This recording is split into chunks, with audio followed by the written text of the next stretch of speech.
Good morning. Take 6. Thank you for tuning in to another installment of On This Day. Today is Wednesday, January 7th, 2026. I'm Christy, and I'll be taking you on this journey to the past, the present, the strange, and possibly other dimensions. That being said, please keep your arms and legs inside the ride at all times, and let's get this party started. We began with going back to 6 years ago in 2020. Neil Peart, the drummer and lyricist for Rush and one of rock's greatest percussionists, died at the age of 67 after a battle with brain cancer. He was revered for his epic live solos, which often included unusual time signatures and complex arrangements.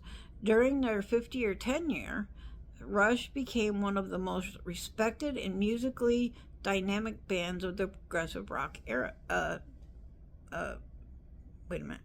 Progressive rock era. Yeah, I was right. Transforming genres and influencing multiple generations of artists, including Metallica, Iron Maiden, Smashing Pumpkins, Red Hot Chili Peppers, and 9 Inch Nails. The Juno Award-winning band was introduced into the Rock and Roll Hall of Fame in 2013 and the Canadian Rock and Roll Hall of Fame in 1994. I guess the U.S. was a little back. Had to catch up. In 1937, Black Sabbath released their second studio album, Paranoid, in the U.S. with fan favorites like War Pigs and Iron Man, and the title track. The album cemented their status as heavy metal giants.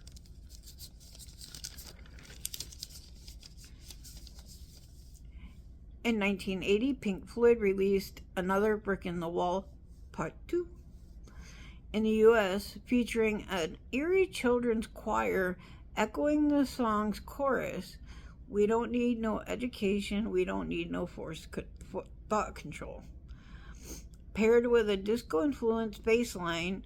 That anthemic track would become the British band's only number one hit in America. In 1994, future Britpop star 1994, future Britpop superstars Oasis began recording their debut, Definitely Maybe, at Monau Valley Studio in South Wales. Released in August of the same year, the album became a global phenomenon, selling over 12 million copies. In 1955, Bill Haley and his Commons foundational tune, Rock Around the Clock, entered the UK chart for the first time, where it peaked at number 17. 7 months later,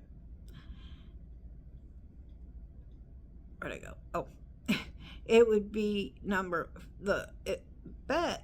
first rock and roll song to top the US charts, while in November it would also hit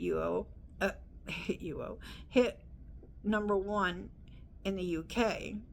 Over the next few years, the track would continue to re-enter the UK charts, eventually becoming the territory's first single to sell 1 million copies. Lastly, in 1998, record producer Owen Bradley died at the age of 82. As an architect of country music, Bradley collaborated with such foundational artists as Patsy Cline, Brenda Lee, Loretta Lynn, Lenny Dean, and Conway Twitty. Next on our journey, we're going fact-finding with factoids. Today we celebrate Bobblehead Day, so for all you people who have that giant bobblehead collection, today is your day. let those bobbles bobble. It's also, I'm not going to take it any more day. Okay. That being said, on today, on the 7th in 1990, the Leaning Tower of Pisa leaned too far, which resulted in its closure. It wasn't structurally sturdy again until 2001. Took them 11 years.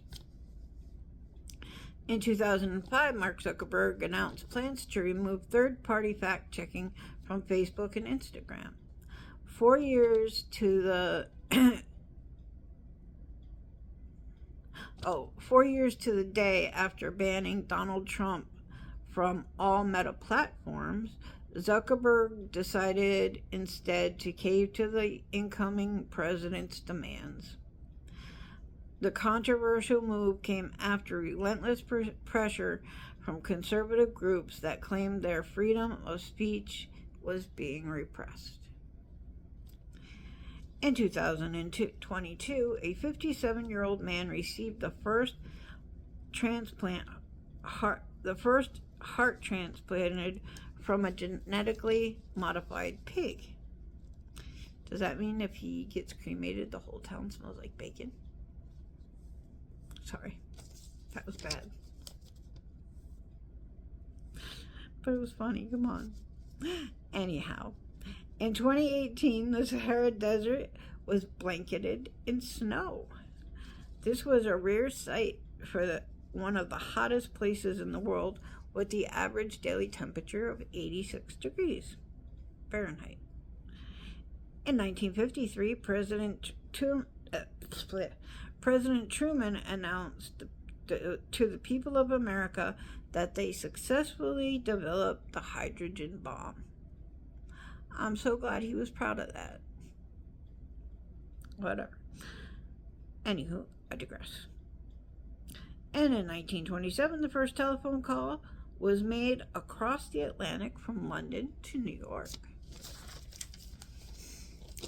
Now it's time for some trivia. Let's see how you got. Question. Which U.S. state in 1907 was the last to declare Christmas a legal holiday? Answer. Oklahoma. Question. Who had a hit song with Just the Two of Us? Answer. Bill Withers. Question. The St. Valentine's Day Massacre took place in which city? Answer. Chicago. On to birthdays. 1937, Paul Revere.